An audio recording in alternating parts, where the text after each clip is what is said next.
प्रणाम जय जय जय जय हम कीर्तन करूं कर भक्ति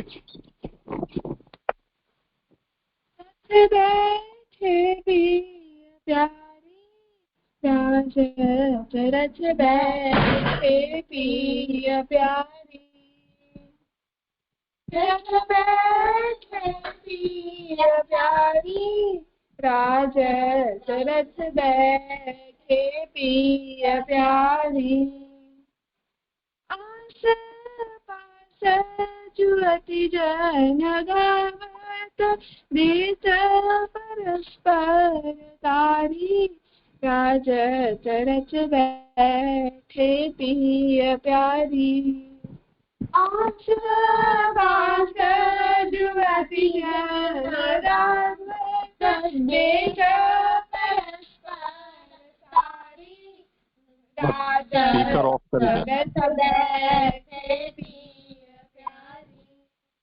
स्पीकर बंद कर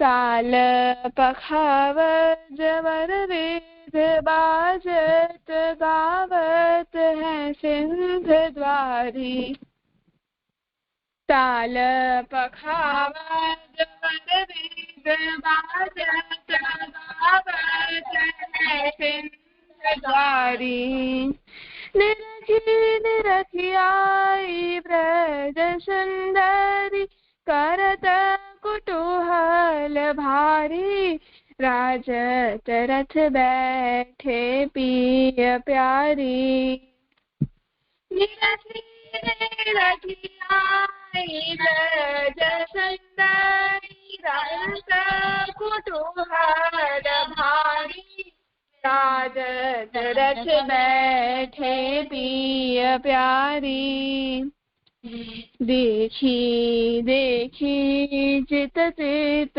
सुर नारी शोभा बाढ़ी भारी देखी चित चित सुर नारी शोभा बाढ़ी भारी जय गोकुल सिर ताज बिराजो कृष्ण दास बलिहारी राजत रथ बैठे पिय प्यारी जय गोकुल सिर ताज बिराजो कृष्ण दास बलिहारी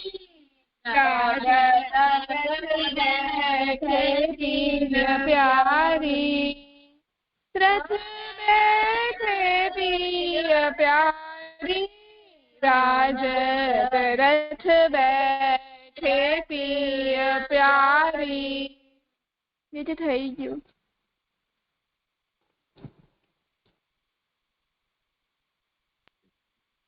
હા ભક્તિ હું આમાં મલ્હારમાં થોડો તમને અભ્યાસ કરવો પડશે આપણે પણ બધારે શાયદ એક પણ મેં કરાવ્યું છે મને પણ યાદ નથી પણ થોડો આરોહ અવરોહનો અભ્યાસ કરી લેશો ને અમુક રાગ એવા છે કે જે ઘણા લાંબા સમય સુધી ઠાકોરજી સન્મુખ ગવાય છે એમાં એક આ મલ્હાર પણ છે સારંગ વસંત મલ્હાર આ એવા રાગો છે કે જે સમય અને ઋતુના હિસાબે અને અમુક વખતે તો વગર સમયે પણ સારંગ છે તો એ રાતના ઠાકોરજીનો જન્મોત્સવ થાય તો અડધી રાતના પણ ગવાય. આમ નોર્મલી સારંગનો જે સમય છે એ બપોરનો છે. તે જ રીતે વસંત છે એ ઋતુનો રાગ છે.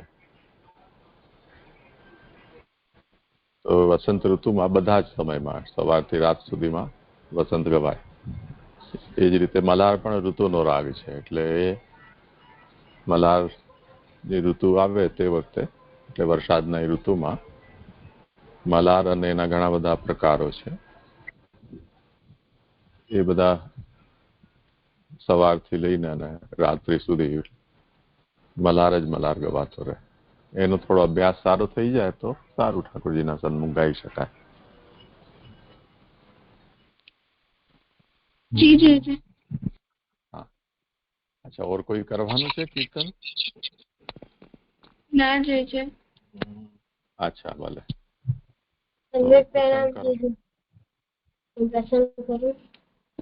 હા, કરો. પછી જયારે ઠાકોરજી અંદર ગુફામાં 28 દિવસ સુધી રહેતા હતા તો બારે જે બી હતી 12 દિવસ રહી પછી હાલ્યા ગયા દ્વારકા. તો એમને બધાને કહી દીધું કે ઠાકોરજીનું મૃત્યુ થઈ ગયું છે. તો આખો દ્વારકા ઉદાસ થઈ ગયો. પછી જયારે ઠાકોરજી 28 તારીખના પાછા પધાર્યા જામવંતીજી સાથે અને મણી સાથે ત્યારે આખો ઉત્સવ થયો દ્વારકામાં. અને પછી એમના વિવાહ થયા ઠાકોરજી ના જામવંતીજી સાથે. પછી ઠાકોરજી ઉગ્રસેનજીએ પોતાના દરબારમાં સત્રજીતને બોલાવ્યો. એમને મણી આપીને આખી વાત કીધી અને સત્રજીત એને મણી લઈને પાછા ઘરે ગયા. એમને સોચ્યો કે ઠાકોરજી એમને પોતાની વાત ઉપર બહુ એમને દુઃખ થયો. એમને કીધું કે આ મણી બી બહારથી ઠાકોરજીને કેમ આપી શકું? તો એમને કીધું કે આ મણી જેટલી જ મારી એક છોકરી છે તો મારી આ પુત્રી સાથે હું આ મણી બી ઠાકોરજીને સોંપી દઉં. તો બીજા દિવસે એમ જ કર્યો સત્રજીતે. પણ ઠાકોરજીએ મણી લેવાથી ના પાડી. એમને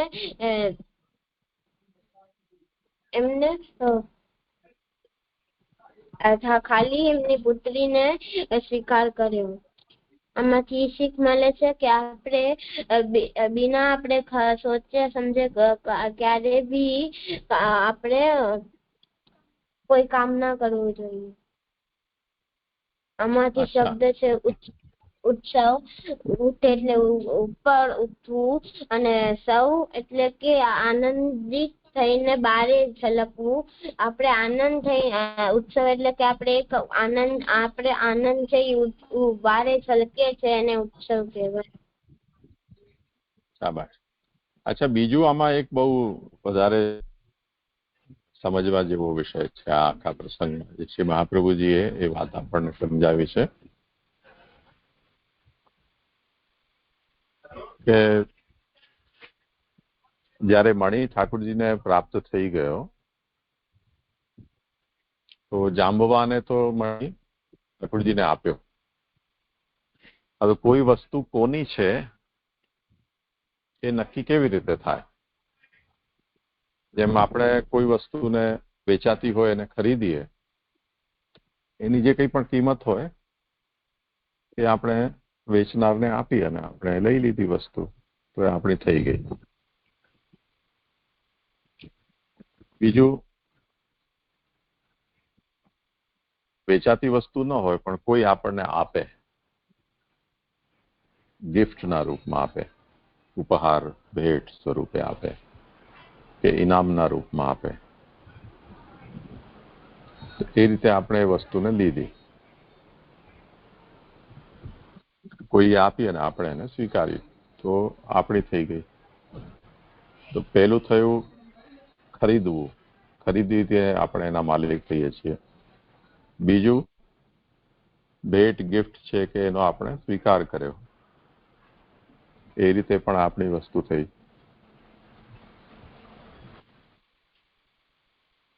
હવે ત્રીજી વસ્તુ છે કે ન તો ખરીદી રહ્યા છો, ન તો કોઈ આપે ગિફ્ટમાં આપવું. પણ હિન્દીમાં કહેવત છે, જિસકી લાઠી ઉસકી ભેંસ. ભેંસો ચરતી હોય, જેના હાથમાં લાકડી હોય એને ભેંસને લઈ જાય.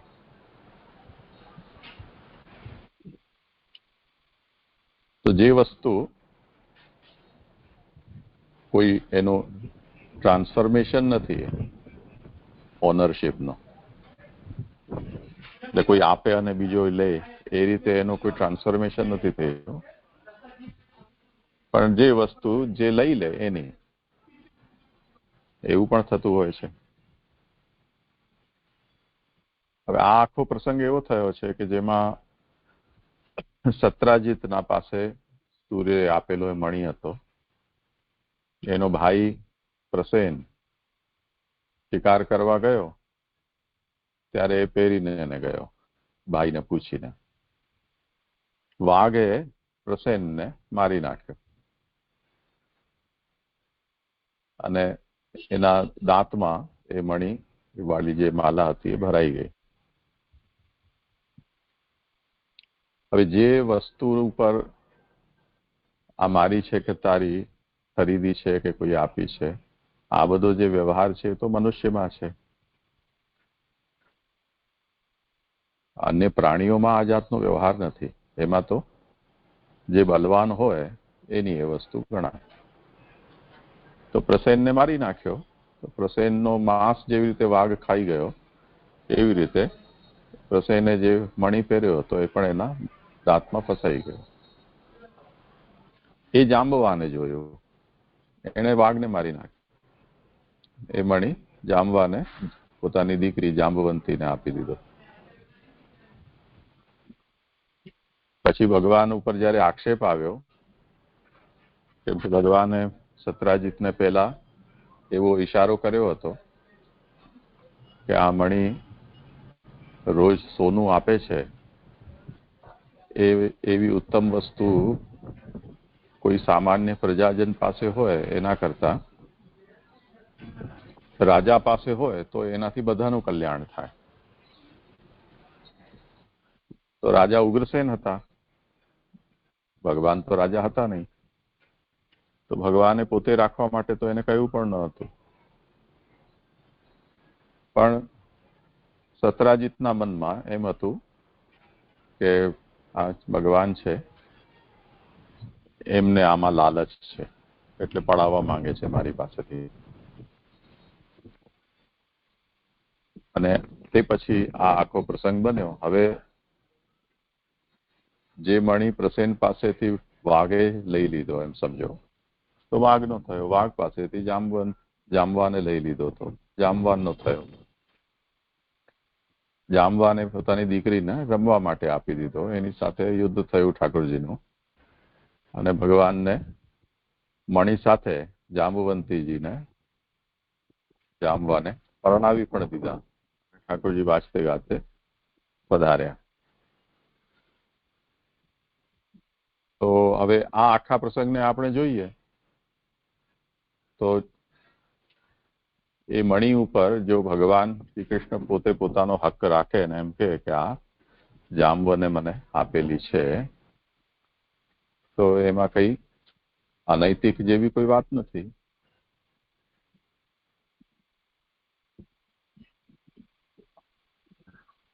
પણ તેમ છતાં પણ ઠાકોરજી એ મણીને એટલા માટે નતા રાખવા માંગતા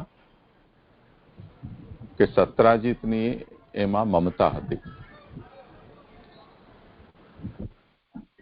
એટલે ભરી સભામાં ઠાકોરજીએ સત્રાજીતને બોલાવ્યો અને સભામાં બધાના સામે એ મણી સત્રાજીતને આપ્યો. તો આ વાત ઉપર પ્રસંગથી આપણને શ્રી મહાપ્રભુજી એમ સમજાવે છે કે કોઈ વસ્તુ કે જેના ઉપર જરા સરખું પણ મમત્વ કોઈનું હોય એ વસ્તુ ઠાકોરજી સ્વીકાર કરતા નથી. આ બહુ મોટો મેસેજ છે આપણા માટે. આજના દિવસમાં તો બધા જ વૈષ્ણવો, પુષ્ટિમાર્ગીઓ, તે સિવાય પણ બધા માટે આ ઘણો મોટો મેસેજ છે. આપણે કોઈ વસ્તુ ઠાકોરજીને આપીએ તે પહેલા એમાંથી કંઈક લેવાની પ્રવૃત્તિ આપણા અંદર હોય છે. જોકે હવેલી પંથ આખો પુષ્ટિમાર્ગ સાથે કોઈ લેવા દેવા નથી, પણ માની લો કે આપણે એને હિન્દુ ધર્મનો એક ભાગ માનીએ પણ, તો એ દ્રષ્ટિથી પણ ઠાકોરજી તો બિરાજે છે ને. ઠાકોરજીનો એ વસ્તુ પ્રત્યે કેવો અભિગમ હશે, એપ્રોચ હશે, કે જે વસ્તુમાં કોઈકનું જરા પણ મન હોય, રહી ગયું હોય, એ વસ્તુ ઠાકોરજી સ્વીકાર કરતા નથી. તો હવે કોઈમાં મન રાખી અને જયારે કોઈ વ્યક્તિ ભેટ કે સામગ્રી કે કઈ વસ્તુ ઠાકોરજીને અંગીકાર કરાવતા હોય, કે હવેલીમાં ભેટ ધરતા હોય, કે મનોરથ કરાવતા હોય, અને પહેલેથી એ કન્ફર્મ કરી લેતા હોય કે આમાંથી અમને કેટલું મળશે પ્રસાદ, અને રસીદ સાચવીને રાખજો, એવું લેનાર વ્યક્તિ પહેલેથી કહે કે નહીં તો પ્રસાદ તમને મળશે નહીં, રસીદ ઉપર પ્રસાદ મળશે. જેમ દુકાનની અંદરથી તમે પહેલા કૂપન લઈ લો કે ટોકન લઈ લો અને પછી તમને ત્યાં જમવાનું કે કંઈ મળે, એવી રીતે. તો જેમાં કોઈકનું મન રહી ગયું છે એ વસ્તુ ઠાકોરજી સ્વીકારતા નથી. એવું વાર્તા સાહિત્યમાં પણ ગંગાબાઈ ક્ષત્રાણીના પ્રસંગમાં આવે છે. ઠાકોરજીને જયારે સામગ્રી પધરાવવામાં આવી રહી હતી ભોગ માટે, એના ઉપર ગંગાબાઈની દૃષ્ટિ પડી ગઈ. તો ઠાકોરજી ભોગ આરોગ્યા જ નહીં, અને રામદાસજી અનુસર કરાવી અને જયારે સૂતા હતા તો ઠાકોરજી ગુસ્સામાં એમને લાત મારીને એને જગાવ્યા કે હું ભૂખ્યો છું અને તમે લોકો મસ્તીથી સૂતા છો. તો બધા લોકો એકદમથી હેપતાઈ ગયા, અરે આવું શું થયું? બધા સુંદર રીતે ઠાકોરજીને ભોગ ધર્યો છે, રોજના પ્રમાણે ઠાકોરજી એમ કેમ આજ્ઞા કરે છે? ત્યારે ગંગાબાઈની દૃષ્ટિ પડી ગઈ હતી ભોગ ઉપર, એ વાત ખબર પડી. દૃષ્ટિ પડી ગઈ મતલબ શું? કે એમાં ખાવાનું એનું મન લલચાઈ ગયું. દૃષ્ટિ પડવાનો મતલબ એ છે, કેમ કે રામદાસ પોતે પણ ક્ષત્રિય હતા, એટલે ક્ષત્રિય અને બ્રાહ્મણનો આમાં કોઈ ઇસ્યુ ન હતો.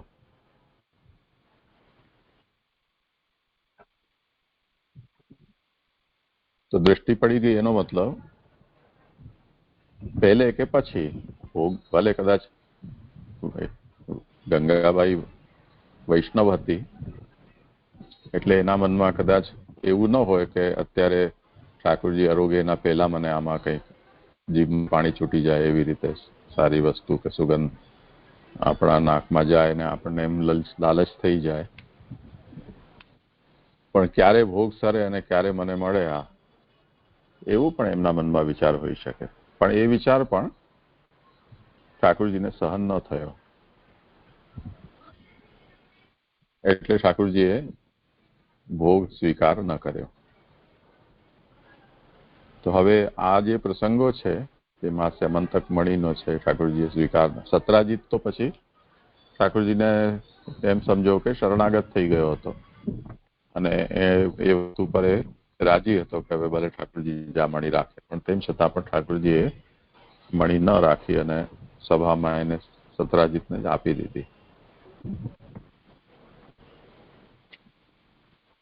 તે જ રીતે ગંગાબાઈ છે એના પ્રસંગમાં પણ ઠાકોરજી એ વસ્તુનો સ્વીકાર ન કર્યો.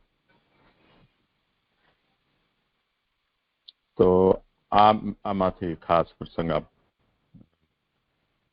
આપણને સમજવાનો છે કે જે વસ્તુ આપણે ઠાકોરજીને સમર્પિત કરીએ એ વસ્તુમાં જો આપણું કોઈ રીતે મન લાગી જાય પહેલેથી, તો તે વસ્તુનો સ્વીકાર ઠાકોરજી નથી કરતા.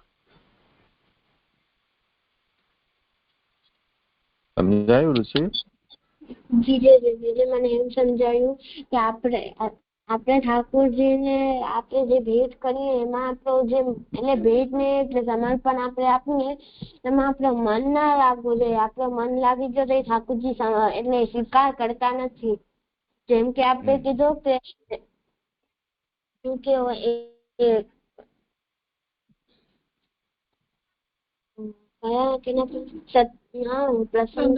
ગંગાબાઈ ના પ્રસંગમાં એમ જોયું કે એમને ભોગ બનાવ્યો પણ ઠાકોરજીને દીધો. એમને ભોગ બનાવ્યો એમાં દૃષ્ટિ આલી ગઈ અને ઠાકોરજીને ભોગ ધરાવ્યો. ઠાકોરજીએ સ્વીકાર ના કર્યો એમને કારણ કે ભોગમાં ગંગાબાઈ ની દૃષ્ટિ આલી ગઈ, એમનો મન લાગી ગયો એટલા માટે ઠાકોરજી એમને સ્વીકાર ના કર્યો. મારા બચપનની વાત કરું છું. મારો જન્મદિવસ હતો નરસિંહ ચતુર્દશીનો. તો તે વખતે અમારા દાદીજી બિરાજતા હતા. તો મને એમણે પૂછ્યું કે આજે ઠાકોરજીને શું અરોગાવીએ. આમ નરસિંહ ચતુર્દશી ઉત્સવ છે એટલે નિયમ જે પ્રમાણે જે ઠાકોરજીને ભોગ આવતું હોય તે તો આવે. તો પછી તેમ છતાં મને પૂછ્યું કે તમારી જે ઈચ્છા હોય તે ઠાકોરજીને આજે અરોગાવીએ. તો મને જે પ્રેરણા થઈ એ મેં કહ્યું. તો દાદીજી એમ આજ્ઞા કરી. એટલે તે વખતે હું બહુ નાનો હતો એટલે ઠાકોરજીના શ્રૃંગાર વગેરે એ સેવા તો અમને મળતી નહીં. તો દાદીજી એમ આજ્ઞા કરી કે જે સામગ્રી અરોગાવાની ઈચ્છા છે એ તમે ત્યાં જે ભીતરિયાજી છે એમને કહી દો અને તમે એમની સાથે રહીને એને સિદ્ધ કરો સામે. તો હું ત્યાં ગયો અને તે રીતે સામગ્રીમાં પરચારેલીમાં હું સાથે હતો. એટલી વારમાં જે બાલભોગ છે ઠાકોરજીનું જ્યાં સામગ્રી સિદ્ધ થાય એના પાછળના ભાગમાં આપણી ગૌશાલાનો ચોક આવે.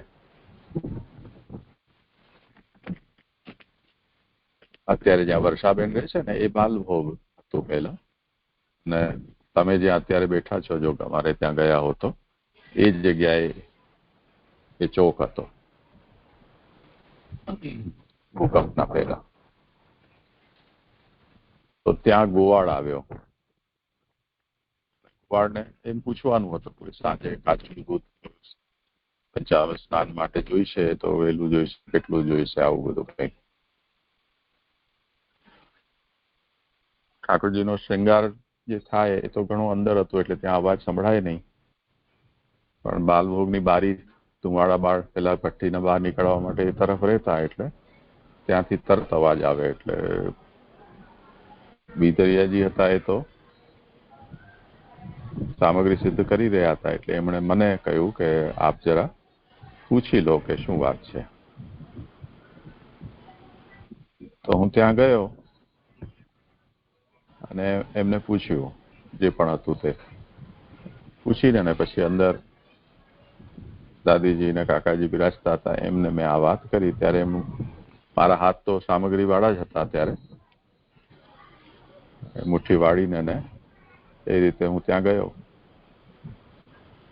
તો પછી દાદીજીને એમની દૃષ્ટિ પડી કે આ તમે ગોવાળ સાથે વાત કરીને ને આવ્યા ત્યાં મારા હાથ સામગ્રી વાળા છે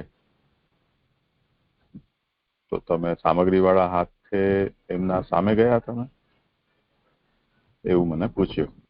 મેં કીધું હા હું ગયો તો હતો પણ મને એટલી ખબર હતી કે આપણા હાથ સામગ્રી વાળા હોય તો દેખાડાય નહીં. એટલે મેં કીધું મેં મારી બંને મુઠ્ઠીને પાછળ વાળી રાખી હતી પીઠ તરફ એટલે મારા હાથ ગોવાળને દેખાયા નથી. એટલી સાવધાની મેં રાખી હતી. પણ કેમ કે ઉતાવળમાં હતો એટલે મારે જવું પડ્યું હાથ ધોવાનો. એટલો મારી પાસે સમય રહ્યો નહીં. દાદીજી કહ્યું કે આ તો તમે મોટી ભૂલ કરી છે. તો હવે એવું કરો કે જે સામગ્રી અત્યારે સિદ્ધ થઈ રહી છે એ બધી ગાયોને ખવડાવો અને નવીસરથી સામગ્રી સિદ્ધ કરો. તો એ બધી સામગ્રી ઠાકોરજીની માટે હતી, એ બધી ગાયોને ખવડાવી દીધી. કારણ શું? ગોવાળ પણ અમારા ઘરમાં જ રહેતો, ઠાકોરજીની સેવામાં અમે હતા એમ એ પણ હતો, પરંતુ અંતરંગ સેવામાં એમનો જેનો અધિકાર નથી, પ્રવેશ નથી, એના સામે અંતરંગ સેવા જો ખુલ્લી પડી જાય તો એ મર્યાદાનો ભંગ છે.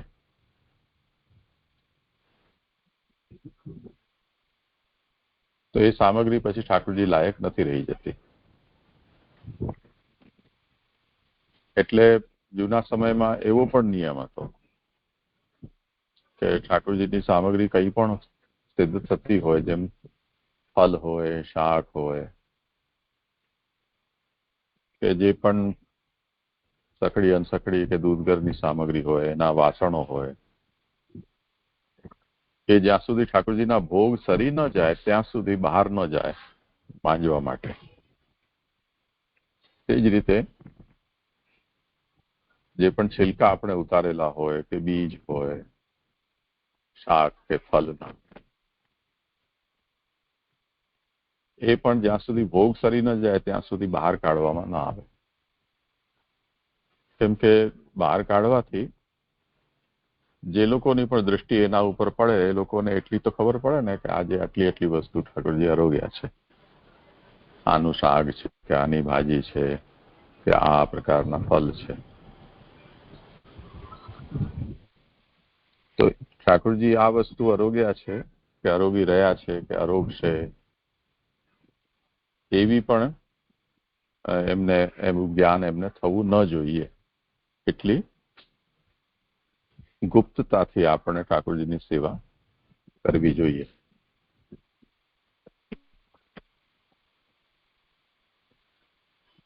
તો આ બધાનું એ જ કારણ છે જે આપણને આ સ્યમંતક મણીના પ્રસંગમાં શ્રી મહાપ્રભુજી સમજાવે છે કે જરાક પણ કોઈનું મન ઠાકોરજીને સમર્પિત થતી વસ્તુમાં જાય તો એ વસ્તુ પ્રભુ લાયક રહેતી નથી.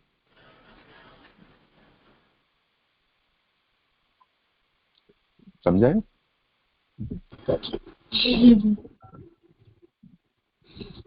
સારું. કોઈ શબ્દ છે આમાં? એક ઉત્સવ હતો. ઉત્સવ જ હતો. અચ્છા અચ્છા, ચાલો હવે શ્લોક કરીએ. હા તો કરો શ્લોક. આ બે શ્લોક છે આપણો.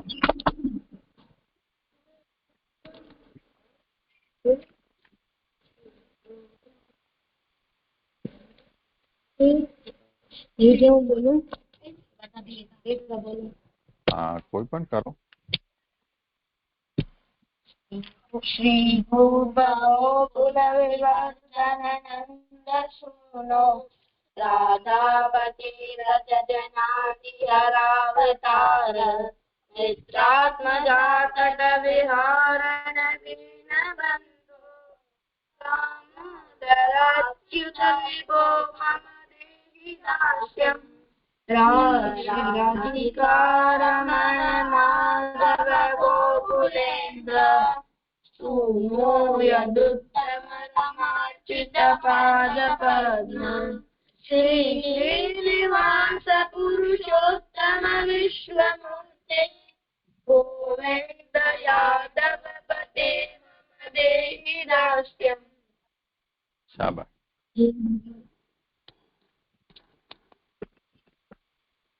ચલો હવે ત્રીજો શ્લોક કરીએ ને. ગોવર્ધનોદ્ધરણ. ગોવર્ધન ઉદ્ધરણ એટલે ગોવર્ધનોદ્ધરણ. ગોકુલ વલ્લભાદ્ય. ગુજરાતી લોકને એક કુટેવ હોય છે, આ દ્ય ને બધા ધ્ય ધ્ય એવું બોલતા હોય છે. જેમ વિદ્યાર્થી એવું બોલે, વિદ્યા. એ દ અને ય છે એટલે દ્ય બોલવાનું. ગોકુલ વલ્લભાદ્ય. वंशोद्भटा वंशोद्भटालय हरे પછી જે ડ જેવું છે એને અગ્રહ કહેવાય છે. એનો ઉચ્ચાર નથી થતો, પણ આપણને સમજવાનું હોય ત્યાં અ છે એટલે અખિલ લોકનાથ, પણ બોલવાનું હરે અખિલ લોકનાથ. વંશોદ્ભટાલય અને જ્યાં બે અવગ્રહ હોય ત્યાં આ સમજવાનું એટલે આલય.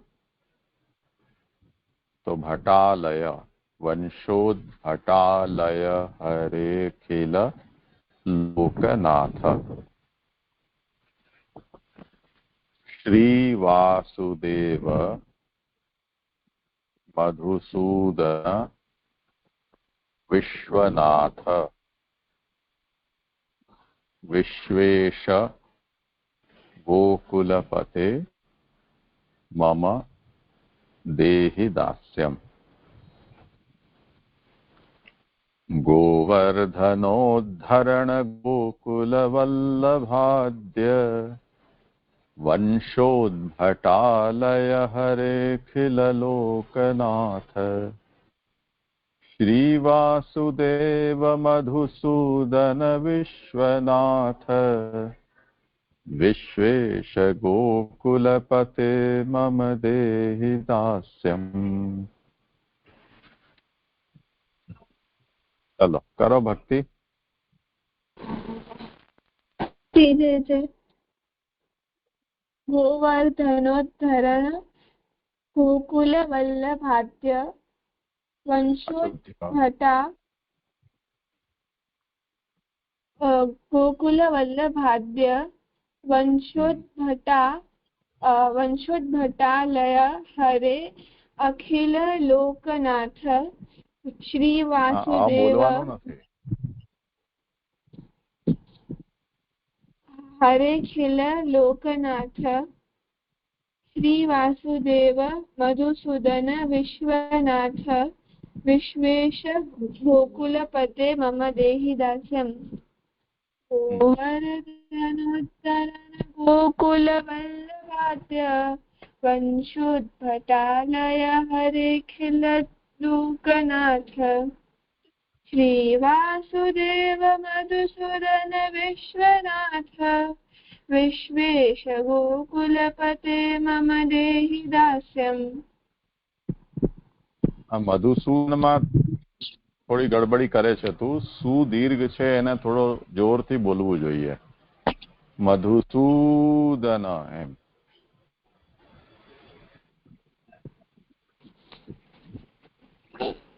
ધીરે છે. श्री वासुदेव मधुसूदन विश्वनाथ विश्वेश गोकुलपते मम देहि दास्यम्. हाँ चलो राजेश. गोवर्धनोद्धरण गोकुलभाद्य वंशोद्भटालय हरे अखिल लोकनाथ. श्री वासुदेव मधुसूदन विश्वनाथ विश्वेश सूदन हमણાં તો સુધરાવ્યો. सूदन ઉતાવળ ન કર, ધીરે ધીરે બોલ. श्री वासुदेव मधुसूदन विश्वनाथ. ધૂમાં ગડબડ કરી તે રસ્વ છે એને દીર્ઘ બનાવી દીધો.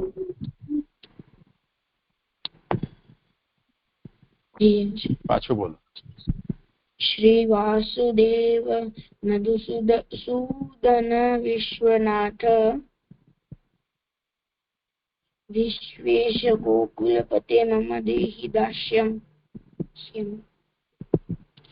गोवर्धनोद्धरण गोकुल वल्लभाद्य वंशोद्भटालय हरे अखिल लोकनाथ. श्री वासुदेव मधुसूदन विश्वनाथ विश्वेश गोकुलपते मम देहि दास्यम्. गोकुलपते मम देहि दास्यम्. ગોકુલપતે મમ દેહી દાસ્યમ. હા, ગોકુલપતે ત્યાં રોકાવાનું છે. મમ દેહી દાસ્યમ. ગોકુલપતે મમ દેહી દાસ્યમ. હા, ચલો અક્ષિતા છે નથી. અચ્છા, કઈ વાંધો નહીં. ચલો રુચિર, આજે વરસાદ બહુ પડ્યો છે હે ને માંડવીમાં? હમણાં સ્લો હાલે છે. છાટા જ પડે છે. તમે ક્યાં બેઠા છો? સક્ષમ વાળા હોલમાં. સક્ષમ વાળા. કઈ વાંધો નહીં, ચાલ. ગોવર્ધનોદ્ધરણ ગોકુલ વલ્લભાદ્ય વંશોદ્ભતા હરે ખિલલોકનાથ વાસુદેવ મધુસૂદન વિશ્વનાથ વિશ્વેશ ગોકુલપતે મમ દેહી દાસ્યમ. કોણ બોલશે? પ્રથમેશ છે? અચ્છા, ચલો સાનવી, અર્પણ તમે બોલી લો. હા ચાચા. ગોવર્ધનોદ્ધરણ ગોકુલ વલ્લભાદ્ય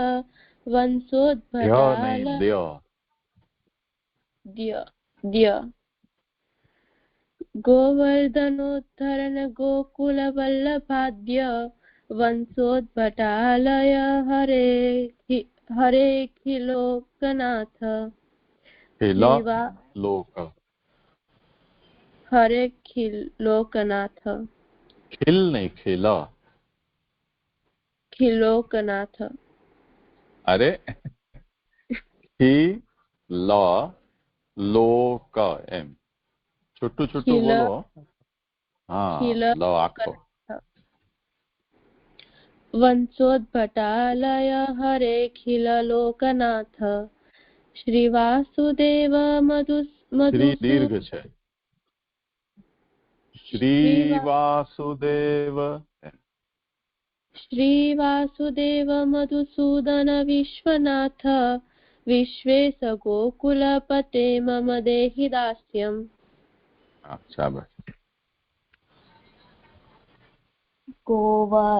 ગોવર્ધનોદ્ધરણ ગોકુલ વલ્લભાદ્ય વંશોદ્ભટાલય હરે ખિલલોકનાથ શ્રી વાસુદેવ મધુસૂદન વિશ્વનાથ વિશ્વેશ ગોકુલપતે મમ દેહી દાસ્યમ.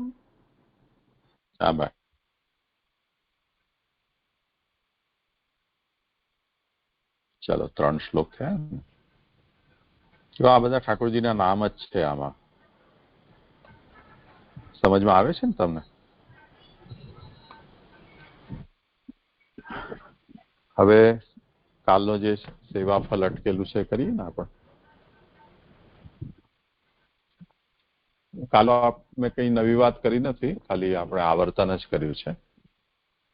તો આપણે પહોંચ્યા હતા ઉદ્વેગ પ્રતિબંધોવા ભોગોવા સ્યાત્તુ બાધકમ. એમાં આગળ અકર્તવ્યમ ભગવત શું છે?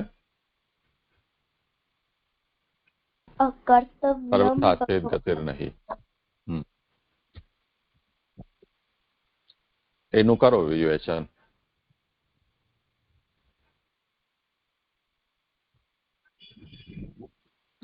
કરું. હા, કરો. અકર્તવ્યમ ભગવતઃ સર્વતા ચેત ગતિર નહીં યથા વા તત્વનિર્ધારો વિવેકઃ સાધનમ મતમ. અર્થ: ભગવાનને સર્વતા કર્તવ્ય ન હોય તો ગતિ નથી. ત્યારે તો જે પ્રમાણે તત્વનો નિર્ધાર નિશ્ચય થાય તે રીતથી વિવેક રાખવો એ જ સાધન માનેલું છે. તો તો મને એવી સમજણ પડી કે જો ભગવાનની ઈચ્છા ના હોય કે આપણે માનસી સેવાને સિદ્ધ ના થાય અને અમને સેવાનું ફળ ના મળે, તો એવી ભગવાનની ઈચ્છા ના હોય ફળ મળવાનું, તો આપણે ખાલી નિશ્ચયપૂર્વક આમને વિવેક રાખવો જોઈએ. મને એવી સમજણ પડી છે.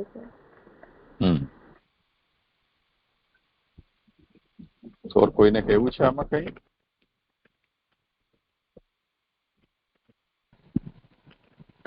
જે મને આમાં એવી સમજણ પડી કે જો ભગવાનની એવી ઈચ્છા હોય કે ભગવાન એવી ઈચ્છા હોય કે ફળ પ્રદાન ન કરે, તો આપણે જે વિવેક ધૈર્યાશ્રયમાં જે વિવેક છે એ આપણે રાખવું જોઈએ. અને વિવેકનો મતલબ એવો થાય કે જે હરી ઈચ્છા હોય એ માનવી. તો જે ભગવાનની ઈચ્છા હોય એને આપણે માનવું જોઈએ ને એવી રીતે આપણે આગળ ચાલવું જોઈએ.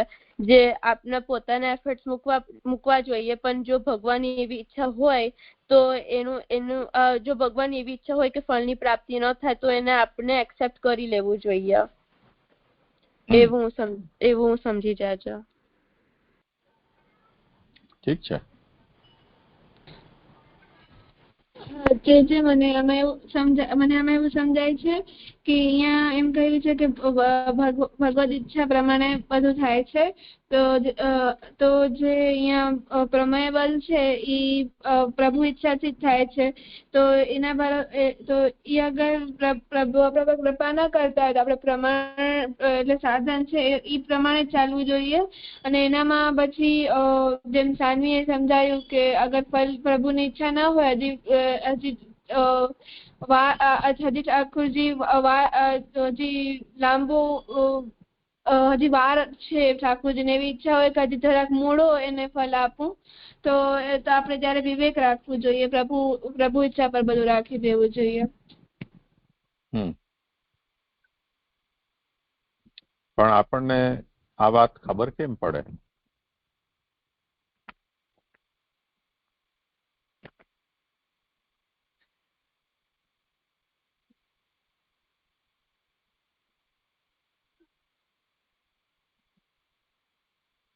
ક્યાં ગયા બધા?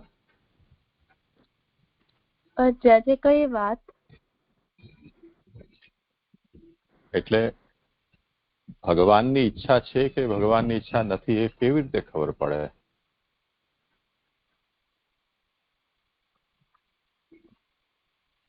કેમ કે એના પછીનો જે ઉપદેશ છે શ્રી મહાપ્રભુજીનો, યથાવા તત્વ નિર્ધાર વિવેક સાધનમ મતમ,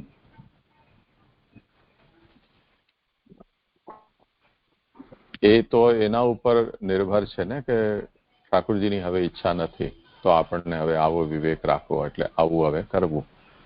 તો સૌથી પહેલા આપણને એ તો ખબર પડવી જોઈએ ને કે આ સ્થિતિ ઠાકોરજીની ઈચ્છાથી સર્જાઈ છે.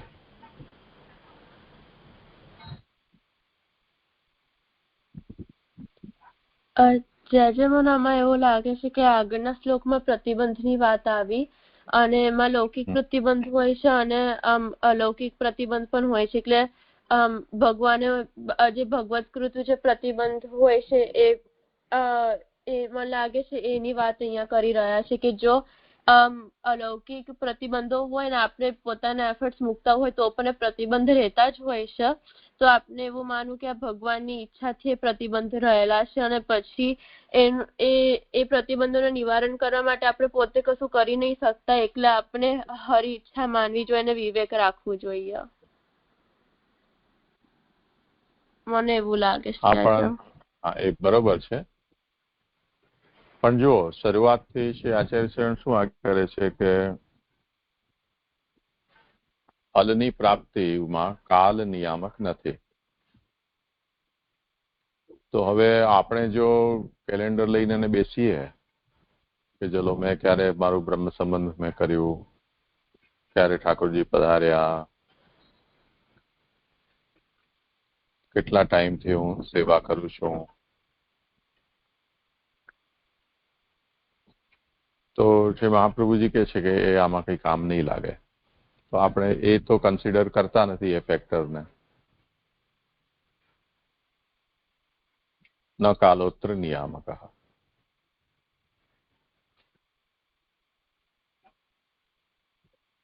તો હવે આપણી પાસે, કેમ કે નોર્મલી કોઈ પણ માણસ છે એ કોઈ કાર્યમાં લાગે તો કંઈક રિઝલ્ટના એક્સપેક્ટેશન તો એના હોય જ ને. એ ભલે આપણે બહુ વધારે એને ઇમ્પોર્ટન્સ ના આપીએ, પણ મન તો થોડું થોડું ત્યાં જાય જ. જેમ તમે લોકો હમણાં અમેરિકાથી આવ્યા તો કેટલા વાગે ફ્લાઇટ તમારી ટેક ઓફ કર્યું ને કેટલા વાગે પહોંચશે, કેટલા ડ્યુરેશનમાં, એ તમને અનાઉન્સ કરી દેવામાં આવે. આટલા વાગ્યાનો લેન્ડિંગ ટાઈમ છે, આટલો ટેક ઓફનો છે. એટલે માનો કે 12 કે 14 કલાકમાં તમે આવતા હોય અહીંયા, તો કોઈ પ્રવૃત્તિમાં હો તે વખતે તમે ઘડિયાળને ન જુઓ, પણ જ્યારે પણ તમે થોડાક પણ નવરા પડો તો ઘડિયાળ તો જુઓ ને કે કેટલો સમય થયો આપણને ઉડે. તો 2 કલાકથી ઉડ્યા તો બીજા 10 કલાક કાઢવાનું. તો સમય એક એવી વસ્તુ છે કે પોતાની યાદ આપણને અપાવે જ અપાવે.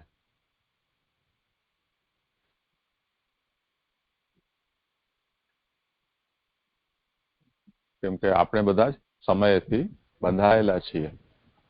બધું ચાલે છે સમય પ્રમાણે જ ચાલે છે.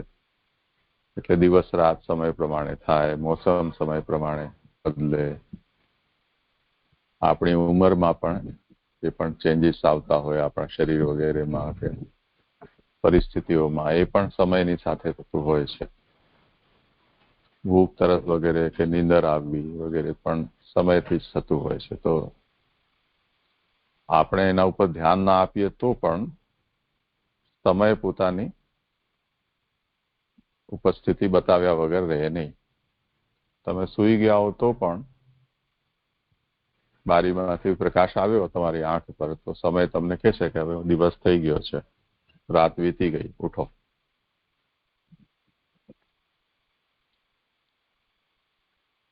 તો એક કાલ એવી વસ્તુ છે કે જે આપણને આપણે બધા જ કાલના અધીન છીએ.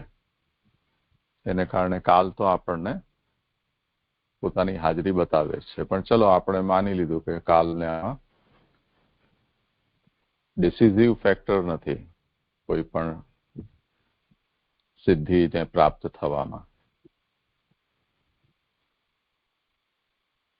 પણ તેમ છતાં પણ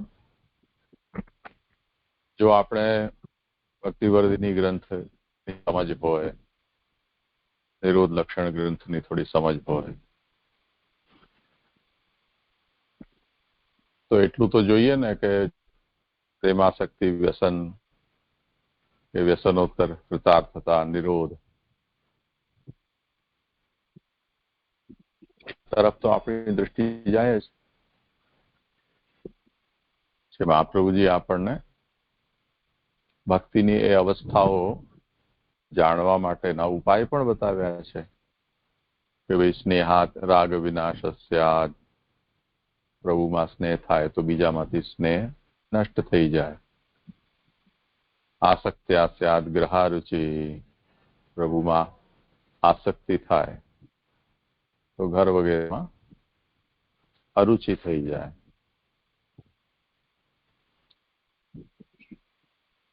ભક્તિના પ્રતિકૂળ હોય એવા બધા આપણને બાધક લાગવા લાગે.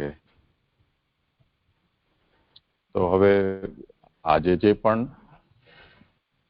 ભક્તિની અવસ્થાઓ છે, એ અવસ્થાઓ પ્રાપ્ત થઈ કે ન થઈ એનું સેલ્ફ અસેસમેન્ટ તો આપણે કરતા હોઈએ ને. હવે એ જે કરી રહ્યા છીએ એમાં માનો કે કોઈ વ્યક્તિ એમ વિચાર કરે કે શ્રી મહાપ્રભુજી જે રીતે આજ્ઞા કરી રહ્યા છે તે પ્રમાણે હું બધું જ કરી રહ્યા છીએ, અમે જરા પણ વિરુદ્ધ આચરણ નથી કરી રહ્યા, જરા પણ ઓછું આપણે આચરણ નથી કરી રહ્યા. તો પછી હવે કેમ રાગ વિનાશ નથી થતો, કેમ ઘર વગેરેમાં અરુચિ નથી થતી, કેમ વ્યસન સિદ્ધ થતું નથી?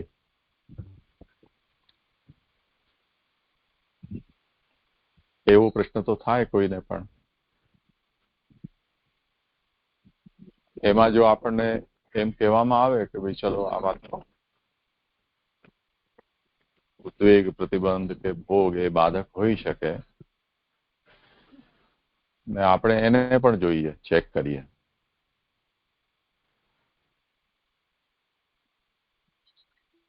અને એમાં પણ આપણને એમ લાગે કે નહીં, બધું જ કમ્ફર્ટેબલ છે, અનુકૂળ છે, કોઈ જગ્યાએ એવી કોઈ સમસ્યા લાગતી નથી.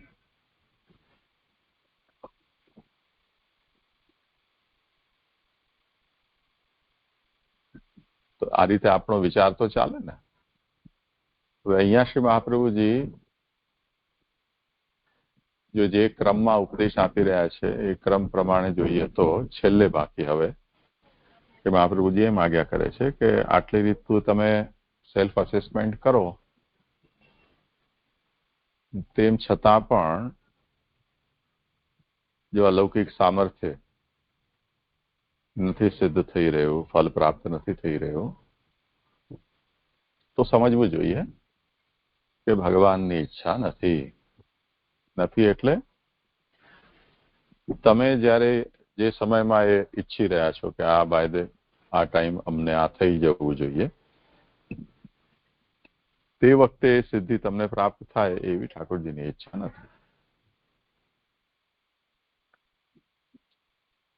તો આ ઠાકોરજીની ઈચ્છા છે કે નહીં એને જાણવાનો આપણા પાસે તો બીજો ઉપાય નથી ને. આને આપણે એમ કહીએ કે એક દ્રષ્ટોપાય અને એક અદ્રષ્ટોપાય. દ્રષ્ટોપાય એટલે દેખીતા કારણો કે દેખીતા ઉપાયો, એવા સાધનો, એવા ઉપાયો કે જેને આપણે આઈડેન્ટિફાય કરી શકીએ, જેનો ડાયગ્નોસિસ આપણે કરી શકીએ, આ બધા દ્રષ્ટોપાય છે. તો દ્રષ્ટોપાયમાં શું આવશે? જે અહીંયા શ્રી મહાપ્રભુજીએ જણાવ્યા, ષોડશ ગ્રંથના બધા ઉપદેશો, કે એક પુષ્ટિમાર્ગીય ભક્તને પોતાની ભક્તિની વૃદ્ધિ માટે શ્રી મહાપ્રભુજીએ જે ઉપાય બતાવ્યા છે, જે સાધનો કયા છે, એનું અક્ષરશઃ પાલન આપણે કરી રહ્યા છીએ કે નહીં. એટલે કે પુષ્ટિ ભક્તિની સાધના આપણી યોગ્ય રીતે થઈ રહી છે કે નહીં. જો એમાં કોઈ અધુરાશ હશે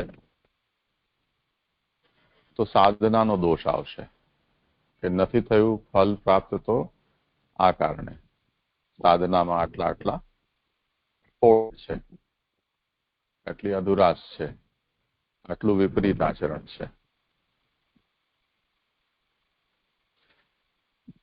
હવે ત્યાં જો પૂર્ણતા છે તો હવે આપણે એમાં જે બાધકો છે એને ચેક કરવા પડશે કે ચલો આપણે તો સાધનાચરણ તો યોગ્ય રીતે કરી રહ્યા છીએ, પરંતુ કંઈક એવા ઉદ્વેગ, પ્રતિબંધ કે ભોગ રૂપ એવા કોઈ બાધક છે કે જે એની ઇફેક્ટને ખતમ કરે છે.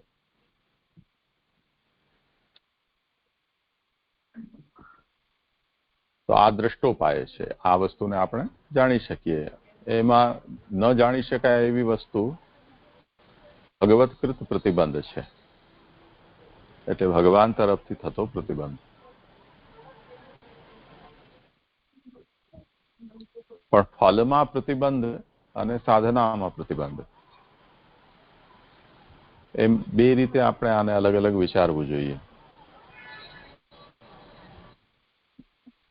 સાધનામાં પ્રતિબંધનો મતલબ શું છે કે જેમ તમે સ્કૂલમાં વિદ્યાર્થી છો અને ભણતા હો, એ ભણવામાં તમને તમારા ટીચર કોઈ સજા આપે, કે નેગેટિવ રિમાર્ક્સ આપે,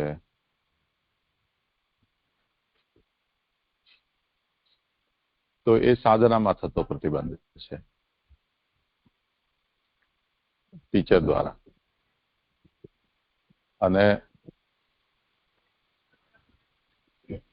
એવું કંઈ તમારું નથી થયું આખા વર્ષમાં, તમે પરીક્ષા આપી રહ્યા છો એટલે સારી રીતે તમારા શું કહેવાય ને ઇન્ટરનલ માર્ક્સ છે એ પણ બરોબર છે, તમારી પ્રેઝન્ટ છે એ બરોબર છે, તમારું બિહેવિયર પણ એક્સપેક્ટેડ હોય તેવું જ છે, તમે વિષયને સમજો પણ છો, હોમવર્ક પણ તમે બરોબર કર્યું છે, તો તમારી સાધનાનો જે પાર્ટ છે એ એકદમ બરોબર છે. હવે તમે પરીક્ષા આપશો,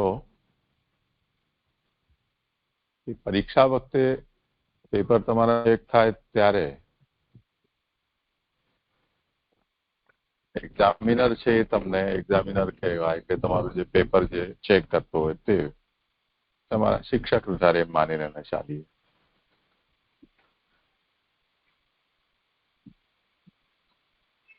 એ જો તમને કોઈ માર્ક્સ તમારા કટ કરે તો એ ફલમાં પ્રતિબંધ થયો ગણાશે, સાધનામાં પ્રતિબંધ નહીં ગણાય.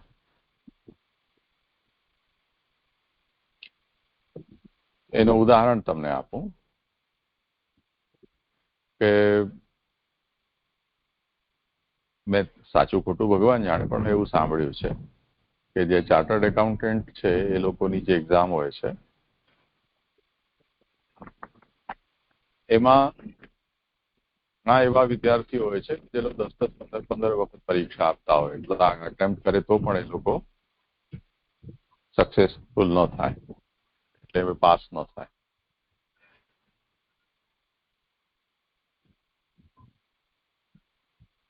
તો એ લોકો એમ કહે છે કે એનું કારણ એ નથી કે એ ડોબા છે, પરંતુ એક વર્ષમાં કેટલા ચાર્ટર્ડ એકાઉન્ટન્ટ દેશને જરૂરત છે ત્યારની આપણી સર્કમસ્ટન્સમાં, એ કોઈક એક કમિટી છે એ ડિસાઈડ કરે છે. એટલે એટલા લોકોને એ લોકો પાસ કરે, તો એમાં જો એનો નંબર આવી ગયો તો પાસ, ન આવ્યો તો ફેલ.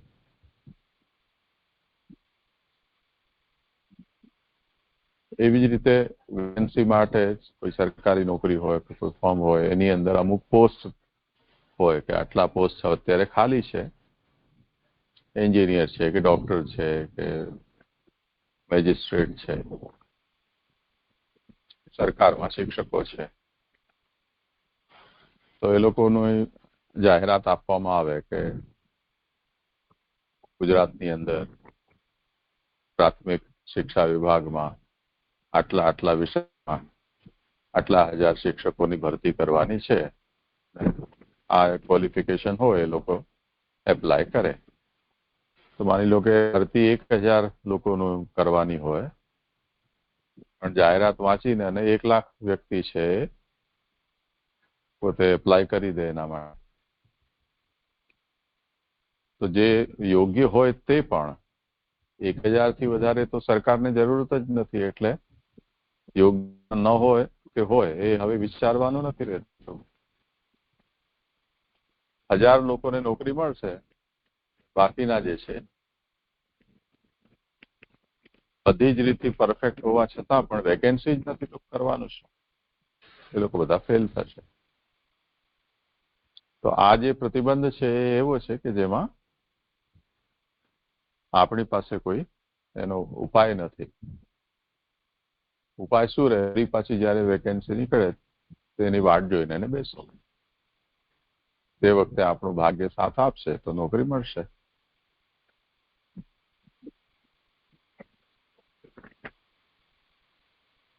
તો એવી રીતે કેટલીક વસ્તુઓ એવી હોય છે. હવે એમાં આપણે ચલો ભગવાનને એવી ઈચ્છા થાય જ શા માટે,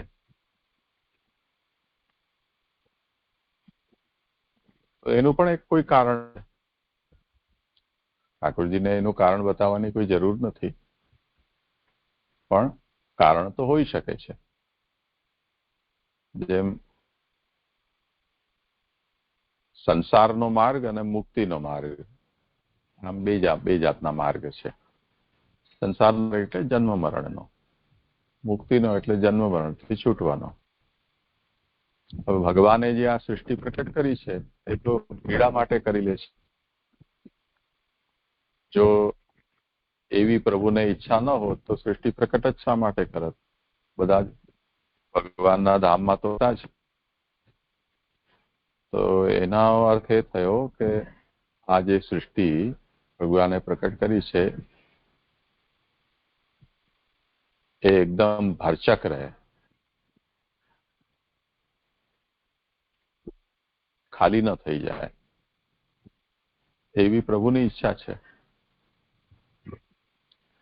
એ કારણે ફરીથી જન્મવું અને મરવું એનો જે માર્ગ છે એ ઈઝી છે, અને આમાંથી છૂટવાનો માર્ગ છે એ બડો લપસણો છે. આપણે લપસણીમાં લપસીએ તો ક્ષણવારમાં નીચે પહોંચી જઈએ, પણ એનાથી ઊંધા ચક્કરથી ઉપર ચડવું લપસણી ઉપર એ બહુ અઘરું છે. ઘડી ઘડી પગ લપસી જાય અને આપણે પડીએ.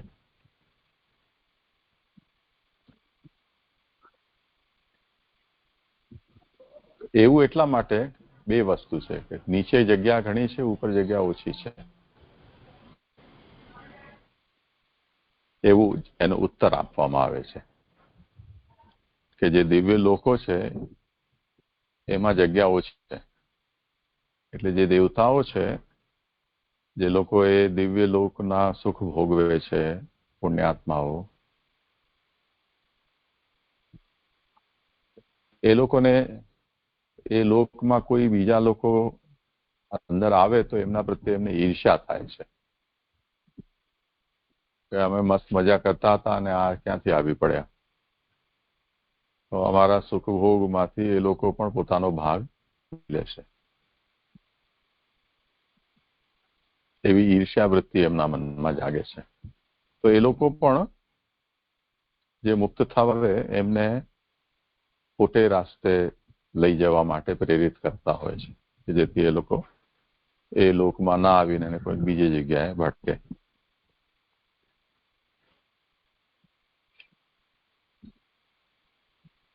હવે ભગવાનને તો એવું ન હોય, કેમ કે ભગવાને તો પોતે જેમ સંસારનો માર્ગ પ્રકટ કર્યો છે તેવી રીતે ભક્તિનો માર્ગ પણ પ્રકટ કર્યો છે. અને ભગવાન તો ચાહે કે જ્યાં ભૂતલ પર જેમ ભક્તિ કરે છે તેવી રીતે ભગવાનના ધામમાં આવીને પણ એ ભક્તિ કરે. પરંતુ કોઈક ને કોઈક બીજા લોકોને શિક્ષા આપવા માટે એમના ભક્ત જો ઉત્તમ કક્ષાનો ભૂતલ ઉપર હશે તો એ બીજાને પણ પ્રેરિત કરશે. એનું પ્રેરણા કદાચ ઉપદેશના રૂપ ના આપે તો એનું જીવન પણ પ્રેરણા રૂપ બનશે. તો એ આદર્શ સ્થાપિત કરવા માટે પણ પ્રભુ એને તત્કાલથી પાછા બોલાવતા. આપણને અધીરતા થઈ જાય, કેમ કે આપણે એમ ઈચ્છતા છે કે હવે અહીંયા પાછા ક્યારેક આપણે નિર્મુખ ન થઈ જઈએ, સંસારમાં એ વિષયોમાં આસક્ત ન થઈ જઈએ. તો પ્રભુ જેટલું જલ્દી કરે એટલું આપણને અહીંયાથી છૂટીએ. અત્યારે જેમ તેમ આપણે ટકી રહ્યા છીએ, પણ કદાચ બુદ્ધિ બગડે અને આપણે ભ્રમિત થઈ જઈએ તો એવો ભય પાછો ભક્તિ માર્ગીઓને પણ રહેતો હોય.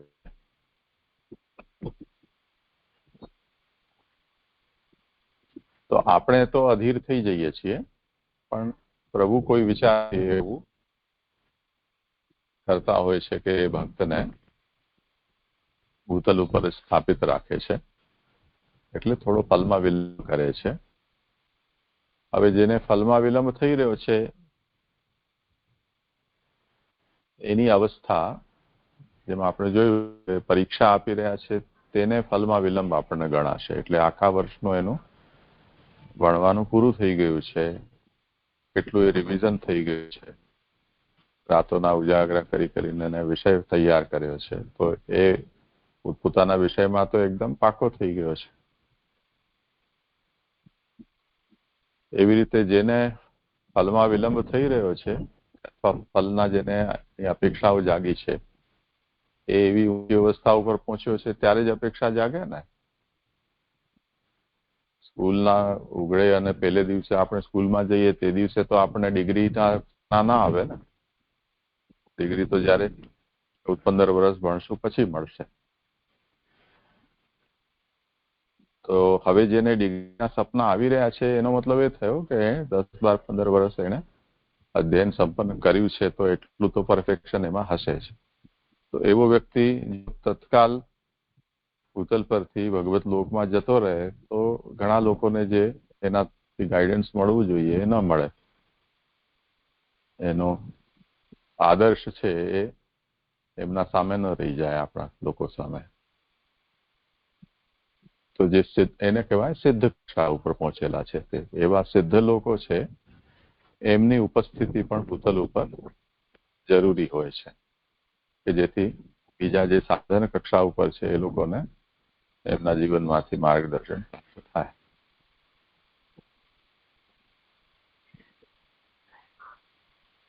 તો એમાં પ્રભુની ઈચ્છા જ આપણને માનવી જોઈએ. તો જે ભક્તને એવી અપેક્ષા જાગી છે કે નહીં હવે તો મને ભગવત સાયુજ્ય પ્રાપ્ત થઈ જાય કે ભગવત લોકમાં મને તેવો ઉપયોગી દેહ પ્રાપ્ત થઈ જાય, પણ જો એવું ન થતું હોય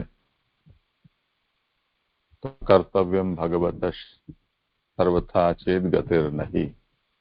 તો એમાં બીજી કોઈ ગતિ નથી. એટલે આના સિવાય ભગવાનની ઈચ્છા સિવાય બીજું એમાં કોઈ ઉપાય રહી જતો નથી. તો તે સ્થિતિમાં વિવેક જાળવવો જોઈએ. હરિસરોવરની જે છાતા કરી શકીએ એવું શ્રી મહાપ્રભુજી અહીંયા સમજાવે છે. ઠીક છે, તો આજે સમય તો થઈ ગયો છે. કાલે આપણે આનું કરશું આવર્તન. કાલે તો પાછો રવિવાર છે ને, કાલનું જોઈશું જે હશે તે જણાવ્યું.